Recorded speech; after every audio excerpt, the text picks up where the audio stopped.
Oke, halo Nana. Oke, mungkin karena ada beberapa teman yang tidak bisa les gitu ya hari ini. Jadi Koko coba buatin recordnya aja terkait dengan persiapan S kita. Karena untuk pertemuan hari Senin kita cuma ada waktu 1 jam ya. Jadi Koko harap di sini Nana coba mempelajari dulu untuk dasar-dasar yang Nana harus hafalkan gitu ya. Oke, jadi materi pertama itu kita membaca terkait dengan keperiodikan unsur terlebih dahulu ya. Keperiodikan unsur gitu ya. Nah, di sini ada beberapa topik yang kita akan coba pelajari. Mulai dari yang pertama itu adalah kita akan coba belajar bagaimana caranya kita menentukan atom relatif dari suatu unsur.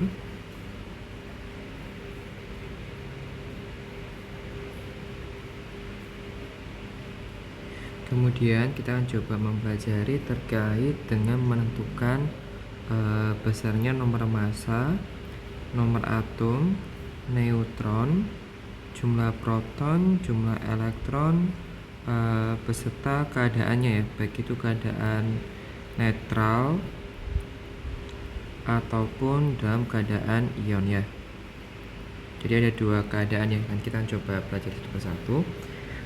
Kemudian setelah itu kita akan coba belajar terkait dengan konfigurasi elektron. Konfigurasi elektron ini nanti tujuannya adalah untuk kita bisa mengetahui kira-kira sifat keperiodikan unsurnya itu seperti apa gitu ya. Nah, bagaimana caranya kita lihat? Kita harus tahu terlebih dahulu namanya golongan, periode, blok dari tingkat energi kita yang terakhir di konfigurasinya. Jadi kita harus tahu itu dulu gitu ya. Nah, setelah kita bisa membuat golongan pada sama bloknya dan kita bisa membalik keadaannya seperti apa gitu ya.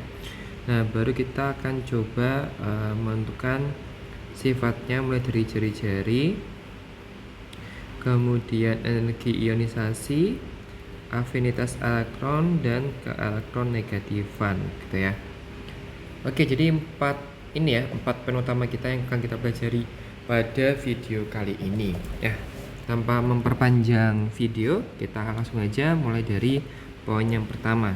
Bagaimana cara kita menentukan atom relatif dari suatu unsur gitu ya.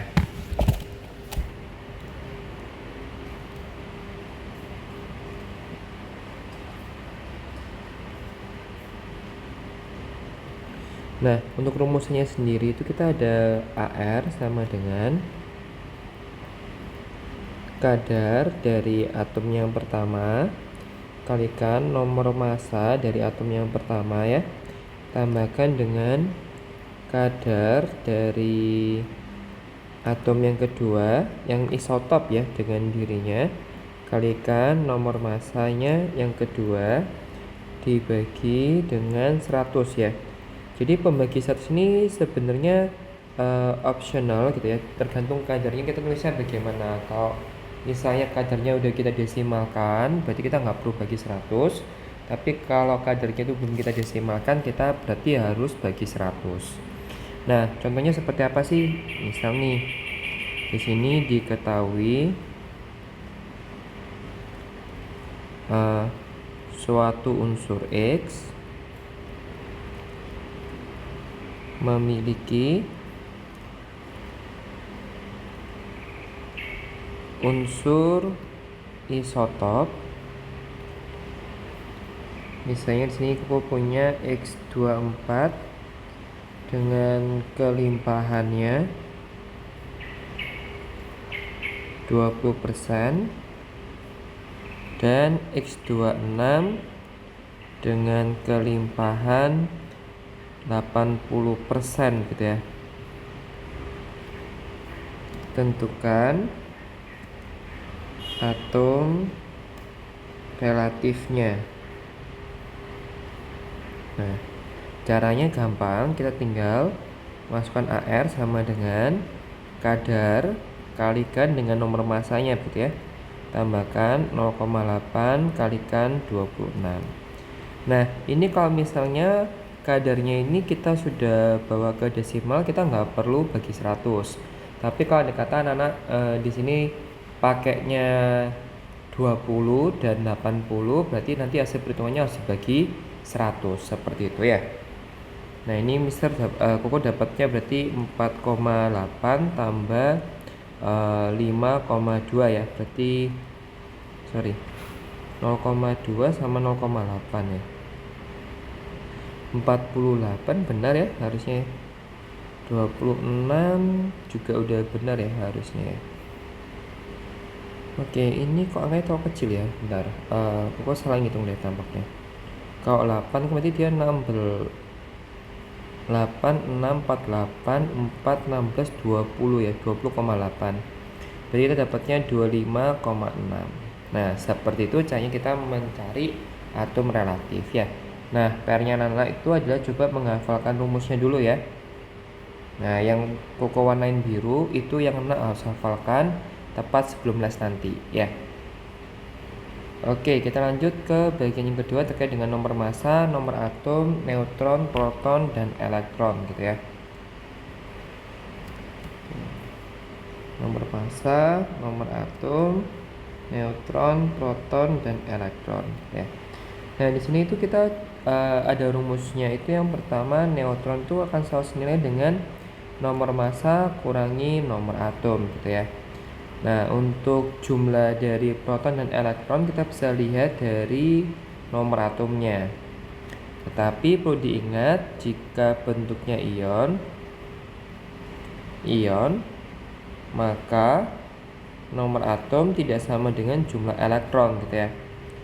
Lalu bagaimana kalau misalnya dia ion kok berarti? Nah, misalnya dia ionnya ion positif ya, plus N gitu ya. Plus P misalnya kayak gitu ya. Maka jumlah elektronnya sama dengan nomor atom kita kurangi dengan plusnya dia itu berapa gitu ya. Ini kita coba bedakan variabelnya pakai X gitu aja ya. Nah, kita kurangi X. Tapi kalau misalnya dia minus X gitu ya, berarti jumlah elektronnya akan sama dengan nomor atom ditambah X. Karena intinya di sini tuh kalau ionnya dia semakin negatif, maka jumlah elektronnya makin bertambah. Tapi kalau dia ionnya positif, maka jumlah elektronnya justru semakin berkurang. Seperti itu ya. Oke, kita langsung aja ke contoh. Misalnya di sini aku punya 3252 unsur A gitu ya. Kita tanyakan yang pertama nomor massanya berapa gitu ya. Nomor atomnya berapa, itu yang kedua. Neutronnya berapa, protonnya berapa, elektronnya berapa. Nomor massa kita ambil dari angka tertinggi ya. Jadi yang kita ambil yang di atas 52. Nomor atom kita bisa lihat dari yang paling kecil di unsurnya, berarti 32. Neutron kita bisa dapatkan dari selisih antara nomor massa dengan nomor atom ya, 20. Jumlah proton sama dengan nomor atom 32. Jumlah elektron sama dengan nomor atom juga, berarti 32. Karena kali ini kan case-nya kita lagi ngomong soal unsur yang netral ya. Tapi kalau ini kata untuk unsur yang sama tetapi dia wujudnya ion, misalnya 3+ gitu ya, maka bagaimana yang terjadi untuk elektronnya ya, lebih spesifiknya di elektronnya. Karena kalau kita ngomong soal nomor massa, nomor atom, neutron sama proton nilainya pasti sama gitu ya. Tapi kalau elektron pada ion itu pasti berbeda. Nah, di sini kita tinggal kurangin ya berarti ya. Nomor atomnya kita kurangi dengan ion positifnya dia berapa. Berarti hasilnya 29 seperti ini ya. Oke, kurang lebih seperti itu untuk susunan dari unsur ya. Jadi baik itu nomor massa, nomor atom, neutron, proton sama elektronnya. Nah, selain anak-anak harus memahami ini, anak-anak juga harus memahami hubungan antar unsur ya. Jadi hubungan antar unsur itu kita ada dibagi 3 ya. Ada yang namanya isotop, isobar, sama isoton. Nah, ini hubungan antar unsurnya gitu ya. Jadi kalau ada 2 unsur itu saling isotop, maka kita bisa katakan bahwa nomor atomnya sama atau jumlah protonnya sama ya. Ini jumlah proton dari dua unsur sama gitu ya. Nah, kalau isobar itu kita jumlah nomor masanya ya dari dua unsur itu yang sama. Kalau isoton akhirnya N ya, berarti kita ngomongnya neutron dari dua unsur itu sama ya. Nah, ini nanti yang anak harus ingat ya. Jadi rumusnya yang pertama ini harus ingat ya.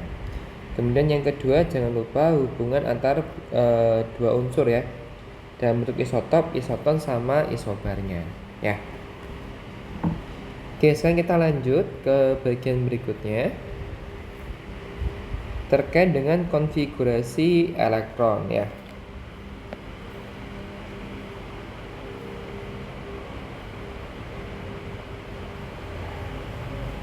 Oke, untuk konfigurasi elektron sendiri itu kan kita ada dikasih beberapa opsi ya. Opsi yang pertama itu kita boleh pakai cara panjang, jadi kita boleh pakai 1s2, 2s2, 2p2, 3s2, 3p2, 4s2, 3d10, 4p6 gitu ya.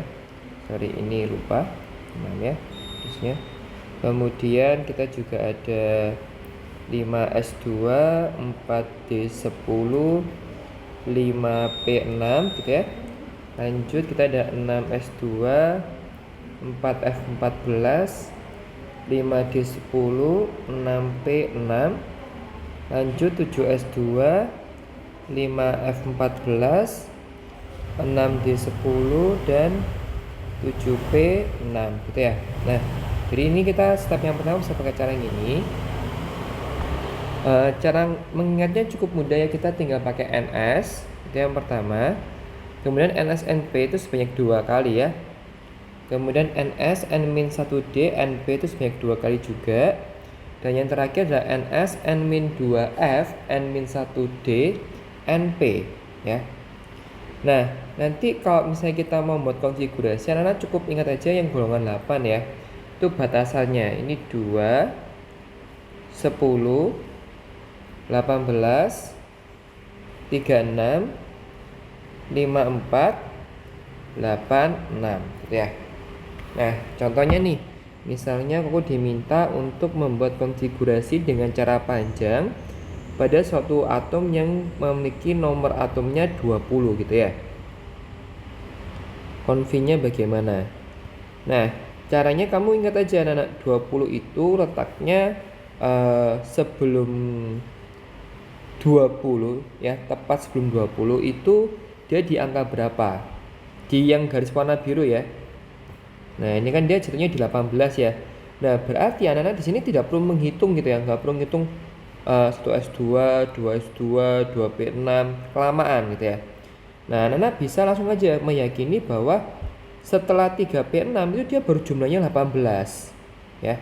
Jadi kayak di sini aku langsung tulis 1s2, 2s2, 2p6, 3s2, 3p6. Kok nggak ngitung sama sekali? Ini kok nggak akan ngitung gitu ya. Karena kau meyakini bahwa dari 1s2 sampai 3p6 itu udah pasti jumlahnya 18. Kau tinggal lanjutin ke 4s-nya aja. Ya. 4s2 karena kan dia mau jumlahnya 20. Mungkin contoh yang lain, misalnya aku punya 82b. Nah, 82 itu angkanya terlalu besar ya. Kalau kita mau ngitung satu persatu udah pasti susah. Nah, tapi dengan kita ingat golongan 8A gitu ya. Oh, yang jumlahnya tepat sebelum 82 itu angka berapa? 54. Oke, nah berarti di sini aku akan coba menuliskan sampai di 5P6. Setelah itu baru aku ngitung gitu ya. Maksudnya ngitung itu gimana sih kok? Jadi gini, kau akan tulis semua nilai yang sebelum 6S2. Pasti itu akan tulis semua tanpa menghitung ya. Tanpa menghitung koko akan tulis semua nilai yang sebelum 6S. Kenapa? Karena aku yakin pokoknya total sebelum 6S itu pas 54 ya. Jadi Kalian tuh harus hafal golongan 8A-nya. Nilai yang tepat sebelum nomor atomnya anak-anak itu di angka berapa? Misalnya 54. Oh ya udah, berarti aku akan start ngitungnya itu di 6S2. Yang sebelumnya bagaimana? Ya aku tulis saja normal. 1S2, 2S2, 2B6, 3S2, 3B6, 4S2, 3D10, 4B6. Ini kok nggak perlu ngitung gitu ya. Karena aku udah yakin bahwa jumlahnya itu udah pasti 54 totalnya. Nah, pas di 6S2 ini baru ngitung. Oh, ini 54 tambah 2, 56 gitu ya. Terus tambah 4F14 gitu ya. Terus tambah 5D10 ini udah berapa? Coba dihitung gitu ya. Ini udah 26. 26 itu dia udah di 80, berarti kurang 2. Berarti tinggal tambah 6P2. Udah seperti itu ya. Triknya seperti itu kalau kita ngomong cara yang panjang. Tapi kalau cara yang pendek gimana kok? Ya udah, itu dia cuma ngubah bentuknya yang cara panjang ini menjadi 2HE 10Ne 18AR 36KR HENE AR KR XE sama RN ya. Udah nih tinggal kita kopas saja ya. Setelah HE berarti ini 2S 2P ya. Aku copy dulu.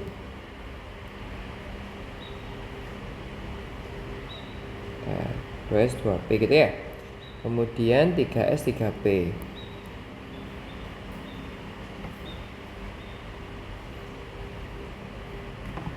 Terus lanjut 4S 3D 4P.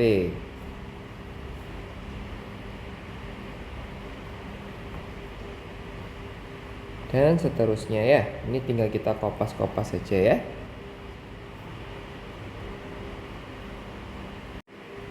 Oke, sudah. Nah, sekarang kita akan coba membuat konfigurasi dengan cara yang singkat ya. Kita akan coba menggunakan golongan 8A-nya gitu ya. Oke, nah ini misalnya aku punya 57C gitu ya. Nah, aku akan coba buat konfigurasinya menggunakan bantuan gas mulia gitu ya.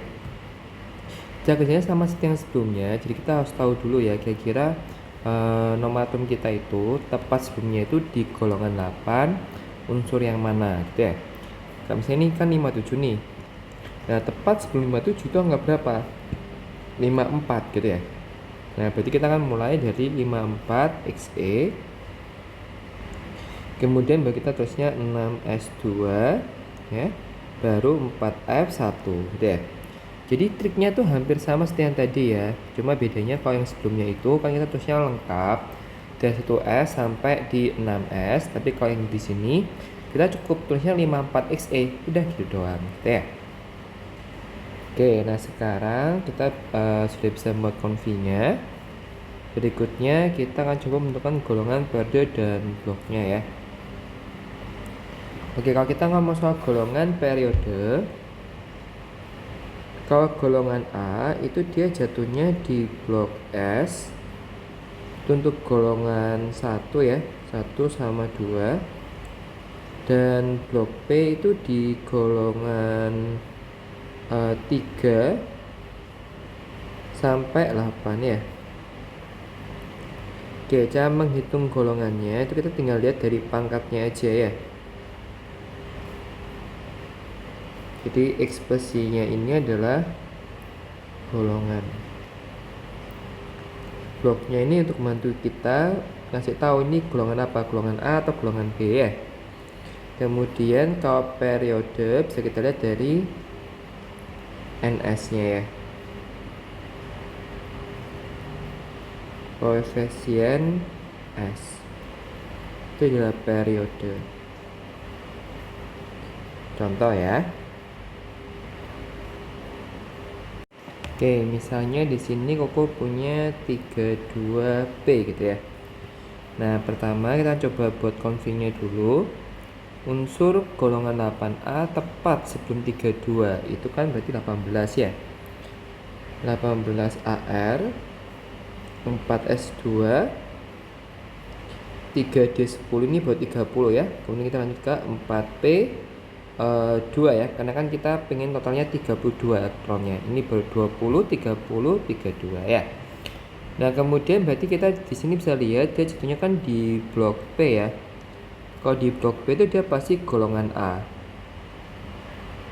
Nah, golongan A yang keberapa? Kita bisa lihat dari pangkat NS NP-nya gitu ya. Berarti kan 2 tambah 3. 2 tambah 2 ya. Kita lihat dari yang sini. Pangkatnya di sini ya. Nah, ini kan berarti dia golongan 4A ya. Kalau periode kita lihat dari NS-nya ya. Dia periode ke 4 ya. 4S2. Berarti dia periode ke-4 ya. Nah, nanti kalau misalnya di ujian ini nggak usah ditulis ya. Ini nggak perlu ditulis. Ini kamu hapusnya nggak apa-apa ya. Biar nggak terlalu banyak yang ditulis ya. Oke, sekarang kita lanjut. Kita udah bisa tentukan golongan dan periode. Sekarang kita akan coba ke jari-jari EI, AE, dan KE ya.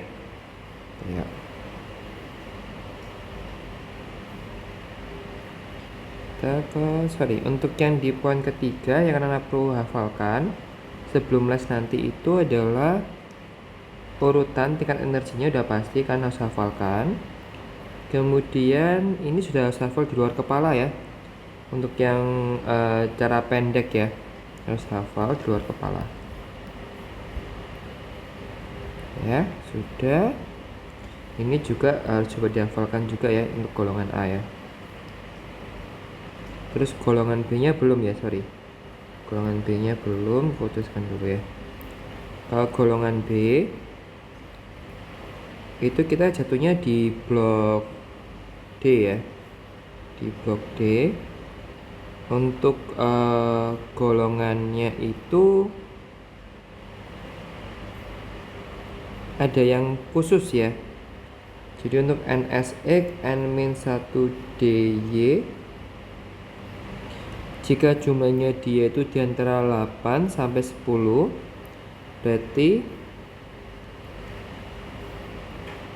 di antara 8 sampai 10, maka dia golongan 8B ya.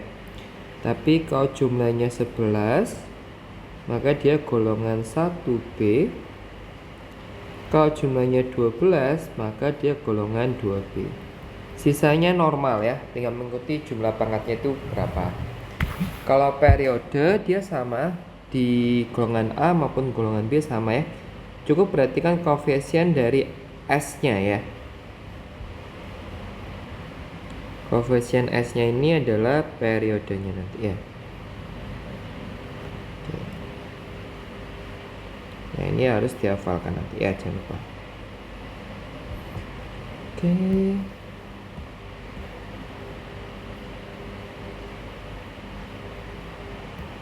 Ya, sudah. Sekarang kita lanjut ke poin yang keempat ya, poin yang terakhir. Di sini kita akan coba membahas terkait dengan jari-jari EI, AE, dan KE ya. Yang pertama, kalau kita ngomong soal jari-jari gitu ya. Dalam satu golongan dari atas ke bawah, jari-jari itu semakin lama semakin besar, anak-anak ya, semakin besar. Kenapa bisa seperti itu? Jadi kalau misalnya kita perhatikan dari suatu atom dengan jumlah kulit 1, atom dengan jumlah kulit 2 gitu ya, atom dengan jumlah kulit 3 gitu ya, itu pasti semakin lama semakin besar, benar ya. Karena semakin banyak kulitnya, maka akan semakin besar juga jarinya. Kan logikanya seperti itu ya.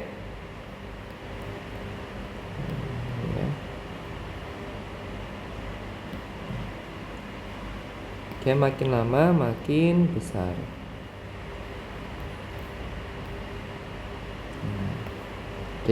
Jadi jika ditanyakan kenapa sih dari atas ke bawah jari makin besar, alasannya ketika periode dari suatu unsur itu makin tinggi, maka menandakan jumlah kulit yang dimiliki itu juga makin tinggi gitu ya. Semakin banyak kulit yang dimiliki, maka jari-jarinya udah juga pasti semakin besar ya. Itu untuk dalam satu golongan yang sama ya, dari atas ke bawah jari-jari umumnya semakin besar. Kemudian sekarang dari kiri ke kanan ya, dari kiri ke kanan. Jari-jari semakin kecil ya. Kenapa? Karena di sini kalau misalnya kita perhatikan ketika dia punya satu elektron ya, dia punya satu elektron, terus kita bandingkan dengan ketika dia punya beberapa elektron misalnya gitu ya, dari awalnya 1 jadi punya 2, dari awalnya punya 2 sekarang punya 4 mungkin gitu ya, kemudian dia punya 8 mungkin gitu ya.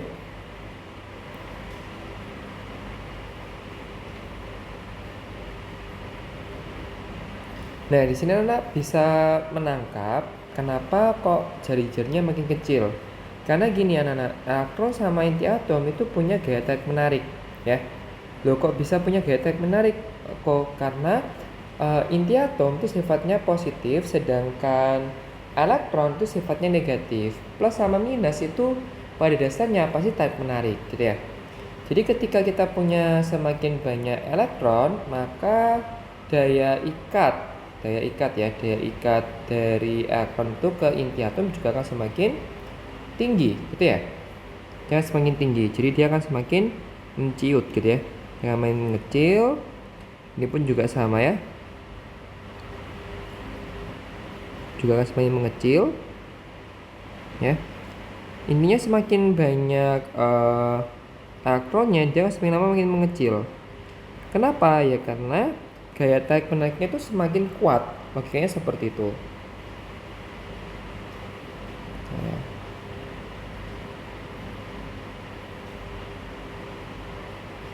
Ini semakin lama makin menciut gitu ya. Nah, seperti ini, kurang lebih gambarnya seperti ini ya. Jadi jika ditanyakan kenapa kok jari-jarinya makin mengecil gitu ya, alasannya golongan yang semakin tinggi menunjukkan jumlah elektron valensi pada kulit terakhir juga makin meningkat gitu ya. Makin meningkatnya jumlah elektron, maka akan menimbulkan gaya tarik menarik yang semakin besar gitu ya. Ketika gaya tarik menarik semakin besar, maka jari-jarinya semakin mengecil gitu ya. Oke, itu untuk yang jari-jari. Kemudian kita lanjut ke energi ionisasi.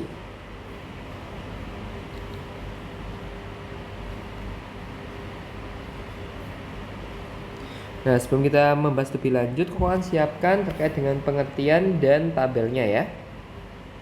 Oke, ini udah aku siapkan untuk pengertian dari EI dan tabelnya ya. Kita akan coba pahami dulu pengertiannya ya. Jadi energi ionisasi itu apa sih? Itu adalah energi yang dibutuhkan untuk melepaskan elektron keluar dari suatu atom netral dalam fase gas untuk membentuk ion positif gitu ya. Fokusnya untuk melepas elektron agar membentuk ion positif gitu ya. Energi ini dipengaruhi oleh muatan inti dan jari-jari atom yang menyebabkan tren kenaikan secara umum dari kiri ke kanan dalam satu periode dan penurunan dari atas ke bawah dalam satu golongan ya. Jadi kalau misalnya kita gambarkan arah panahnya gitu ya di sini ya. Trennya dia dari atas ke bawah, EI akan semakin kecil gitu ya. Ya. Dalam satu golongan yang sama dari atas ke bawah ya. Penurunan dari atas ke bawah dalam satu golongan ya. Nah, kenapa hal itu bisa terjadi? Nah, dia sudah menjelaskan bahwa penekanannya ada pada jari-jari atom ya. Jadi kenapa sih kok EI-nya itu makin kecil? Rasanya ketika jari-jari suatu unsur itu semakin besar gitu ya, maka gaya tarik menarik antara elektron keluar tersebut dengan inti atom itu akan semakin mengecil gitu ya. Nah, ketika gaya tarik menariknya itu mengecil, maka energi untuk melepaskan elektron pada kulit luar itu semakin kecil juga. Sebaliknya, kalau dalam satu periode yang sama dari kiri ke kanan, EI akan semakin besar gitu ya. Ini ya. Dalam satu periode kiri ke kanan, nilainya dia akan naik ya. Kenapa bisa naik? Karena secara konsepnya ketika jari-jarinya mengecil ya, itu menunjukkan bahwa besar gaya tarik menariknya itu akan semakin besar. Ketika gaya tarik menarik antara elektron keluar dengan inti atom itu besar, maka energi untuk melepaskannya itu jadi semakin besar juga ya. Nah, sudah. Nah, sekarang kita perhatikan tabelnya ya di sini ya. Nah, kalau di sini anak perhatikan, mungkin tabelnya kurang jelas tapi bisa dilihat dari grafiknya ya. Kalau dari grafiknya di sini ada keunikan gitu ya. Keunikannya di mana, kok? Ini kamu lihat ya. Untuk golongan 1 ya. Helena kawin Nabi CS prestasi ya. HLINA K. Udah itu doang dulu ya. Helena K. Kita kan lebih gampang lihatnya. Kalau diperhatikan setelah LI, BE-nya naik. Benar kan ya? Memang ya. Dalam satu periode yang sama, EI semakin tinggi. Dia naik, tapi setelah itu turun. N naik, terus O-nya turun. Nah, hal yang sama terjadi. Dari NA ke MG dia naik, terus turun. Terus setelah itu dia naik sampai di P. Ya. P terus dia turun lagi. Dan seterusnya. Berarti artinya apa di sini? Artinya ada keanehan di golongan 2 sama golongan 5. Ya. Keanehannya itu kayak gimana kok? Gini. EI itu kan harusnya meningkat dari kiri ke kanan gitu ya. Artinya seharusnya golongan 3 ini lebih tinggi EI-nya dibandingkan golongan kedua harusnya. Tapi secara perhitungan didapatkan pernyataan bahwa EI golongan 2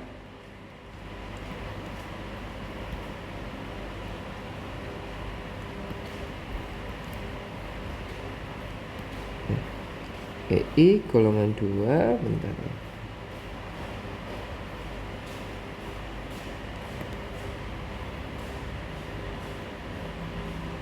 Golongan 2A itu lebih besar pada EI golongan 3A. Begitu pula pada EI golongan ke-5A lebih tinggi dibandingkan EI golongan ke-6A. Loh, kok bisa seperti itu kok? Ya itu berdasarkan penelitian ya. Jadi semuanya based on penelitian. Kalau misalnya bingung kenapa, ya harus lihat penelitiannya terlebih dahulu. Tapi kalau misalnya ingin menghafalkan saja ya juga boleh ya. Oke, itu untuk yang EI. Jadi umumnya bisa diperhatikan di sebelah kanan. Yang kasus khususnya bisa dilihat di bagian tabelnya ya. Oke, kita lanjut aja ke bagian berikutnya. Sekarang ke AE ya. Oke, nah sekarang kita coba masuk ke afinitas elektron ya. Jadi di sini afinitas elektron itu kayak gimana sih? Ini kayak kebalikan dari EI ya. Kalau EI tadi untuk melepaskan elektron, kalau afinitas elektron itu untuk menerima. Nah, karena konsepnya sama terkait dengan tarik ataupun lepas suatu elektron, Maka secara teorinya pun itu hampir sama seperti EI. Jadi dia berbanding terbalik sama jari-jari ya. Jadi ketika jari-jarinya itu makin besar, gaya tekniknya itu makin kecil, maka energi yang dibutuhkan pun juga akan kecil gitu ya. Baik itu EI maupun AE gitu ya. Lalu apa sih bedanya EI sama AE gitu ya? Nah, kalau secara nilai gitu ya atau kecenderungannya, tadi kan kalau kita ngomong EI itu yang unik di golongan 2 sama golongan 5 ya. Jadi dalam satu periode yang sama, golongan 2 itu lebih besar daripada golongan ketiga, golongan kelima itu lebih besar dibandingkan golongan keenam. Nah, kalau di afinitas elektron itu yang unik di golongan 2 sama golongan 8 nih ya. Jadi kalau golongan 2 sama 8 itu nilainya pasti positif. Pasti positif. Artinya apa? Artinya dia hampir tidak mungkin untuk menangkap elektron gitu ya. Loh, kenapa kok nggak mau nangkap elektron kok? Karena dia mengikuti konsep duplet sama oktet. Karena dia merasa bahwa jumlah elektron pada kulit luarnya dia itu udah cukup. Jadi dia nggak perlu nambah lagi. Jadi karena dia nggak mau nambah, dia nilainya positif. Nah, berarti semakin negatif suatu nilai AE, maka semakin besar nilai kecenderungannya dia untuk mengikat elektron. Nah, contohnya ada di mana? Di golongan 7. Golongan 7 kita tahu bahwa dia itu cuma kurang 1 elektron, berarti dia pasti punya kecenderungan yang jauh lebih besar dibandingkan yang lain untuk menangkap sebuah elektron. Ya. Jadi sekali lagi secara umum, kalau secara umum ya, ini pasti nilainya berbanding terbalik dengan jari-jari. Ya, semakin ke bawah A itu akan semakin kecil ya. Kenapa makin kecil? Karena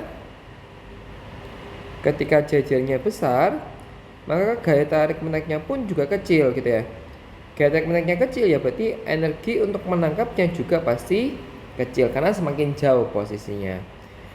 Berbeda dengan dalam satu golongan yang sama ya, dari kiri ke kanan. AE itu semakin besar. Kenapa? Karena ketika jari-jarinya makin besar, itu menunjukkan gaya tarik menariknya dia itu besar, ya. Ketika jari-jarinya kecil, F-nya besar, itu menunjukkan gaya tarik menariknya kan besar. Maka energi untuk menangkap sebuah elektron pun itu juga besar di sini ya. Nah, kalau diperhatikan di sini, ingat ya, pengecualiannya ada di golongan 2 sama golongan 8 karena dia nilainya positif ya. Terus jangan lupa juga bahwa golongan 7 itu punya kecenderungan yang paling tinggi untuk menangkap elektron seperti itu ya. Oke, kita langsung lanjut aja. Oh sorry, waktunya tampaknya habis ya. Oke, mungkin sampai sekian dulu videonya. Nanti anak-anak silakan pelajari untuk KE ya, untuk KE. Kemudian juga jangan lupa terkait dengan ikatan ya, ikatan ion sama ikatan kovalen. Nah, kalau mau belajar ikatan ion sama kovalen, aku minta konfigurasinya tolong dilancarkan dulu ya. Konfigurasi itu harus lancar dulu. Kalau udah lancar, aman harusnya ya. Oke, sekian dari video kali ini. Semoga dapat membantu. Jangan lupa dipelajari materi-materinya. Yang warna biru dihafalkan sebelum les besok ya. Oke, thank you anak-anak. Selamat belajar. Tuhan Yesus memberkati.